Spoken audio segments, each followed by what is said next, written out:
News today சொந்தங்களுக்கு வணக்கம். இன்றைய உலக முக்கிய செய்திகள். முதலில் தலைப்பு செய்திகள். பஹ்ரைனில் இஸ்ரேலிய ராணுவ தளபதியை சந்தித்துள்ள நாடுகள். 24 மணி நேரத்தில் 27 சிரியா வீரர்கள் உயிரிழப்பு. ஹிஸ்புல்லாவின் தாக்குதலில் பற்றியெறியும் வடக்கு இஸ்ரேல். புதிய சர்வதேச சிக்கலில் நெதன்யாகு. ஐநாவின் சிறுவர் தொடர்பான கருப்பு பட்டியலில் இஸ்ரேல். காசாவுக்கான போர் நிறுத்தத்தை தவறாக வழிநடத்தும் அமெரிக்கா. மக்காவில் உச்சக்கட்ட பாதுகாப்பு அதிவிரைவு கமாண்டோக்கள் களமிறக்கம். இஸ்ரேல் விமானப்படை தாக்குதலில் ஹிஸ்புல்லா தளபதி உயிரிழப்பு. உக்ரைன் ஜனாதிபதியின் சொந்த ஊர் மீது ரஷ்ய ராணுவம் தாக்குதல், 9 பேர் உயிரிழப்பு. கனடாவில் வேகமாக பரவும் நோய், விடுக்கப்பட்டுள்ள எச்சரிக்கை. பிரிக்ஸ் கூட்டமைப்பில் இணைந்த 5 புதிய உறுப்பு நாடுகள். வெளிநாடு ஒன்றில் கடும் பனிப்புயல் காரணமாக 70 லட்சம் கால்நடைகள் உயிரிழப்பு. பிரான்சில் பற்றியெறியும் தீயினால் 600 ஹெக்டேர் நாசம். ஆற்றில் கவிழ்ந்து விபத்துக்குள்ளான படகு, 21 குழந்தைகள் உட்பட 80 பேர் உயிரிழப்பு. தொடர்பான விரிவான செய்திகள். எகிப்து, ஐக்கிய அரபு எமிரேட்ஸ், பஹ்ரைன் மற்றும் ஜோர்டான் ஆகிய நாடுகளின் இராணுவ தலைவர்கள் இன்று பஹ்ரைனில் இஸ்ரேலிய இராணுவ தளபதியுடன் சந்திப்பை நடத்தியுள்ளனர். அங்கு அவர்கள் கூட்டு பிராந்திய ஒத்துழைப்பின் வாய்ப்புகள் குறித்தும் விவாதித்துள்ளதாக செய்திகள் வெளியாகியுள்ளது. கோம்ஸ் பாலைவனத்தில் ISIS அமைப்பினருடன் நடந்து வரும் மோதலில் கடந்த 24 மணி நேரத்தில் 2 பிரிகேடியர்கள் உட்பட 27 சிரிய வீரர்கள் கொல்லப்பட்டுள்ளதாக தெரிவிக்கப்பட்டுள்ளது. 24 மணி நேரத்துக்கும் குறைவான நேரத்தில் ஹிஸ்புல்லா இன்னும் 200 ராக்கெட்டுகளை மிகப்பெரிய தாக்குதலில் ஈடுபட்டுள்ளனர்.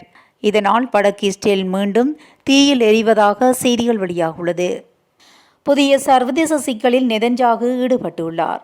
இஸ்ரேல் இரண்டுக்கும் போர்க்குற்றத்தில் ஈடுபட்டதாக ஐநா அமைப்பு கூறியதனால் நெதன்யாகு சர்வதேச சிக்கலில் மாட்டியுள்ளார் என தெரிவிக்கப்பட்டுள்ளது. சிறுவர் உரிமைகளை மீறி செயல்படுவதை காரணமாக கொண்டு ஐக்கிய நாடுகள் சபை முதன்முறையாக இஸ்ரேல் ராணுவம், ஹமாஸ் மற்றும் பாலஸ்தீன இஸ்லாமிய ஜிஹாட் குழுவை சிறுவர் துஷ்பிரயோகங்கள் தொடர்பிலான குற்றப்பெயர் பட்டியலில் இணைத்துள்ளது. இஸ்ரேல் ராணுவம் காசா மீது மேற்கொண்ட தாக்குதல்களில் சிறுவர்களுக்கு எதிரான துஷ்பிரயோகங்கள் 155% அதிகரித்துள்ளது. கடந்த 2023ஆம் ஆண்டில் 8000க்கும் அதிகமான பாலஸ்தீன சிறுவர்கள் தீவிரமான துஷ்பிரயோகங்களுக்கு உட்படுத்தப்பட்டுள்ளனர்.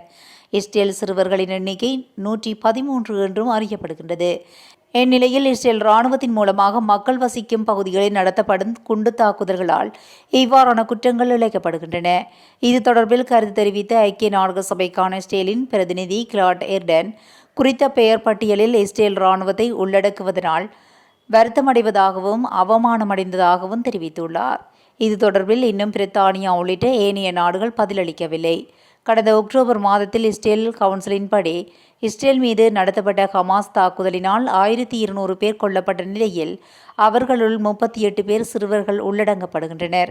பிணைய கைதிகளாக கைது செய்யப்பட்ட 251 பேரில் 42 பேர் சிறுவர்கள் எனவும் ஹமாஸ் தரப்பினர் கைப்பற்றியுள்ள காசாவின் சுகாதார அமைச்சின் தகவலின்படி இஸ்ரேல் குண்டு தாக்குதல்கள் மற்றும் ஏனைய தாக்குதல்களினால் 36,731 பேர் கொல்லப்பட்டுள்ள நிலையில் இதில் 14,500 சிறுவர்கள் கொல்லப்பட்டுள்ளனர். ஐக்கிய நாடுகள் சபையின் தீவிரவாத குழுக்களின் பட்டியலில் சூடான் இராணுவம் உள்ளடக்கப்பட்டுள்ளது. ரஷ்ய இராணுவம், கோங்கோ, மியான்மர், சோமாலியா மற்றும் நைஜீரியா போன்றவையும் இந்த கருப்பு பட்டியலில் சேர்க்கப்பட்டுள்ளதாக தெரிவிக்கப்பட்டுள்ளது. காசாவுக்கான சமீபத்திய போர் நிறுத்த திட்டத்தை பற்றி அமெரிக்கா வெளிப்படுத்தி வரும் கருத்தானது தவறாக வழிநடத்தல் முறைக்கு அமைவாக மேற்கொள்வதாக தோஹா பட்டதாரி ஆய்வுக் கழகத்தின் ஊடக ஆய்வுகள் பேராசிரியரான முகமது எல் மஸ்னூரி குற்றம் சுமத்தியுள்ளார்.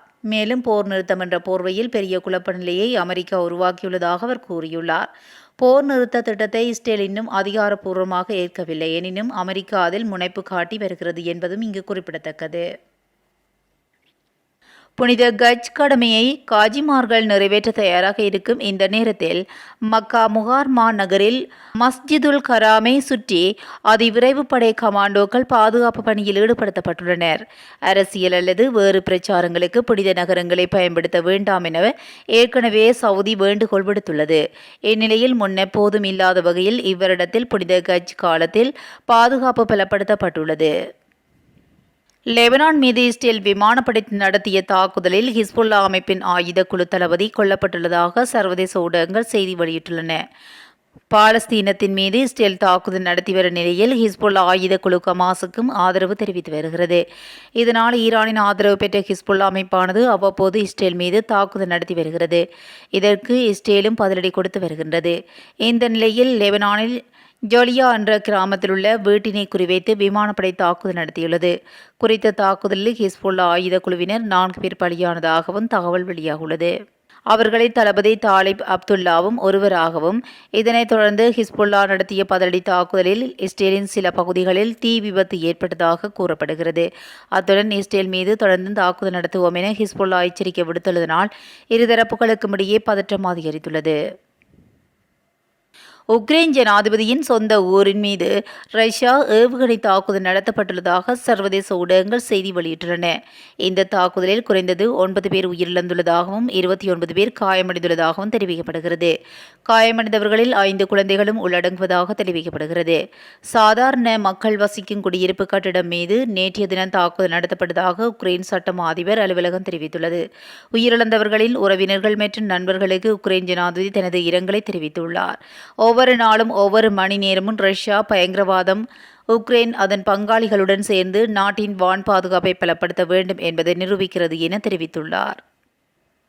கனடிய மாகாணம் ஒன்றில் உயிருக்கு ஆபத்தை ஏற்படுத்தக்கூடிய பயங்கர நோயொன்று பரவி வருவதாக நாட்டு சுகாதாரத்துறை தெரிவித்துள்ளது.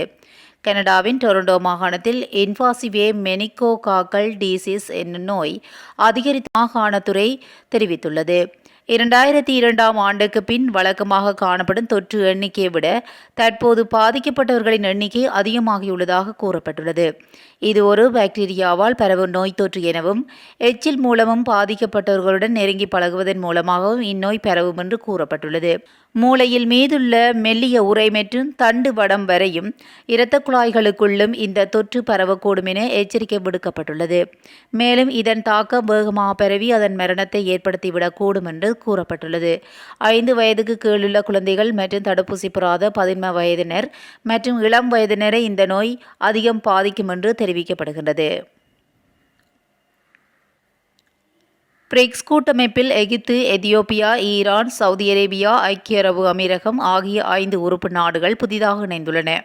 ரஷ்யாவில் சமீபத்தில் நடந்த பிரிக்ஸ் வெளியுறவு அமைச்சர்கள் கூட்டத்தில் குறித்த 5 நாடுகளும் பிரிக்ஸ் கூட்டமைப்பில் இணைந்துள்ளது. சர்வதேச விவகாரங்களில் மேற்கத்திய நாடுகளின் ஆதிக்கத்தை கட்டுப்படுத்தும் நடவடிக்கையாக பிரேசில், ரஷ்யா, இந்தியா மற்றும் சீனா ஆகிய நாடுகள் பிரிக்ஸ் கூட்டமைப்பை கடந்த 2006ஆம் ஆண்டு செப்டம்பரில் நிறுவியுள்ளன. இதனைத் தொடர்ந்து 2010 செப்டம்பரில் தென்னாப்பிரிக்காவை உறுப்பினராக ஏற்றுக்கொள்ளப்பட்ட பிறகு பிரிக்ஸ் என மறுபெயரிடப்பட்டுள்ளது. உலக பொருளாதாரம் வளர்ச்சியின் முக்கிய இயந்திரமாக இருந்து வரும் பிரேசில், ரஷ்யா, இந்தியா, சீனா மற்றும் தென்னாப்பிரிக்கா ஆகிய 5 நாடுகளுடன் 25% உலக பொருளாதாரத்தை பிரதிநிதித்துவப்படுத்தும் பன்னாட்டு கூட்டமைப்பாக பிரிக்ஸ் நிகழ்ந்து வருகிறது. இந்நிலையில் பிரிக்ஸ் விரிவாக்கத்தில் இணைந்த நாடுகளை இந்தியா வரவேற்றுள்ளதாக தெரிவிக்கப்படுகிறது. புதிய உறுப்பினர்களின் வருகையினால் புவியியல் ரீதியாகவும் பொருளாதார ரீதியாகவும் மேம்படுத்தப்பட்ட உறுப்பினர் ஆதரவை கொண்ட பிரிக்ஸ் உலக அரசியல் மற்றும் பொருளாதார கூட்டாண்மை உறவுகளை மறுசீரமைக்கும் திறன் பெறுகிறது என இந்தியா மேலும் தெரிவித்துள்ளது. மங்கோலியாவில் இயல்பை காட்டிலும் பயங்கரமான பனிப்புயல் வீசி வருவதனால் உணவின்றி சுமார் 70 லட்சம் கால்நடைகள் உயிரிழந்துள்ளதாக தகவல்கள் தெரிவிக்கின்றன. வருடத்துக்கு 10 மாதங்கள் மங்கோலியாவில் -30 டிகிரி செல்சியஸ் அளவில் குளிர்ந்த வானிலையே நிலவுகின்றது. இந்நிலையில் மங்கோலியாவில் இயல்பை காட்டிலும் பயங்கரமான பனிப்புயல் வீசி வருகிறது. இதன் காரணமாக அங்குள்ள மாகாணங்களில் கடுமையான பனிப்பொழிவு நிகழ்வுகிறது. இதன் காரணமாக மங்கோலியா நாடு முழுவதும் பனியால் உறைந்து உள்ளதாகவும் விளைநிலங்கள், மேய்ச்சல் நிலங்கள் ஆகியவை பனிப்புயலுக்கு சேதமடைந்துள்ளதாகவும் இதனால் அங்கு உணவுப் பொருட்கள் உற்பத்தி செய்ய முடியாமல் பொதுமக்கள் தவித்து வருகிறார்கள். இந்த நிலையில் கடுமையான வறட்சி காரணமாக ஏற்பட்டுள்ள உணவுப் பொருள் தட்டுப்பாட்டால் மங்கோலியாவில் 70 லட்சம் கால்நடை கால்நடைகள் பலியாக உள்ளதாக அந்த நாட்டின் உள்துறை அமைச்சகம் தெரிவித்துள்ளது. பிரான்சில் பற்றியெரியும் தீயினால் 600 ஹெக்டேர் தீயில் நாசமாகியுள்ளதாக தெரிவிக்கப்படுகிறது. தென்கிழக்கு பிரான்சின் வார் மாகாணத்தில் மௌரஸ் மௌசீப் என்ற வனப்பகுதி உள்ளது. கரடுமுரடான மலைக்குன்றுகளுடன் கூடிய இந்த வனப்பகுதியில் நேற்று திடீரென காட்டு தீப்பிடித்துள்ளது. காற்று வீச்சு காரணமாக கண் இமைக்கும் நேரத்தில் மளமளவென வனப்பகுதி முழுவதும் காட்டு தீ பரவியுள்ளது. தகவல் அறிந்த தீயணைப்புத் துறையினர் தீயணைப்பு வாகனங்கள் மற்றும் ஹெலிகாப்டர்களில் சம்பவ இடத்துக்கு விரைந்து வந்து பின்னர் வனப்பகுதியில் கற்றுக்கடங்காமல் பரவியுள்ள காட்டு தீயை அணைக்க கடுமையாக போராடி வருகிறார்கள். முன்னெச்சரிக்கை நடவடிக்கையாக வனப்பகுதியை சுற்றியிருந்த பொதுமக்கள் வெளியேற்றப்பட்டு பாதுகாப்பு முகாம்களில் தங்க வைக்கப்பட்டுள்ளனர். காட்டுத்தீ பரவல் காரணமாக அங்கு இதுவரை 600 ஹெக்டேருக்கு மேலான வனப்பகுதி தீக்கிரையாகியுள்ளதாக அந்த நாட்டின் உள்துறை அமைச்சகம் தெரிவித்துள்ளது. காங்கோ நாட்டில் மாய் நுடோம்பே மாகாணத்தில் உள்ள குவா ஆற்றில் மிகப்பெரிய படகு ஒன்று கவிழ்ந்து விபத்துக்குள்ளானதில் 80 பேருக்கும் அதிகமானோர் உயிரிழந்துள்ளதாக தெரிவிக்கப்பட்டுள்ளது. இந்த விபத்து சம்பவம் நேற்று முன்தினம் இரவு இடம்பெற்றுள்ளது. முசி நகரிலிருந்து தலைநகர் கின்ஷாஷா நோக்கி வந்த படகு லெடிபான் கிராமத்தின் அருகே வந்தபோது விபத்தில் சிக்கியுள்ளது. படகில் பயணித்த அனைவரும் ஆற்றில் விழுந்த நிலையில் நீச்சல் தெரிந்தவர்கள் கரையை நோக்கி நீந்தியுள்ளனர். மற்றவர்கள் மூழ்கியுள்ளனர். விபத்து தொடர்பில் தகவல் அறிந்த மீட்புக் குழுவினர் அங்கு விரைந்து சென்று ஆற்றில் தத்தளித்தவர்களை மீட்டு இறந்தவர்களின் உடல்களும் மீட்கப்பட்டுள்ளது.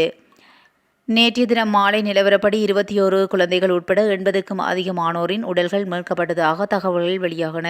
பலர் பத்திரமாக மீட்கப்பட்டதாகவும் மேலும் சிலரை காணவில்லை என்பதனால் பலி எண்ணிக்கை அதிகரிக்கலாம் எனவும் அஞ்சப்படுகின்றது. இத்துடன் இன்றைய உலக முக்கிய செய்திகள் நிறைவடைகின்றன. தொடர்ந்தும் செய்திகளோடு இணைந்திருக்க நியூஸ் டுடேயுடன் இணைந்திருங்கள். நன்றி, வணக்கம்.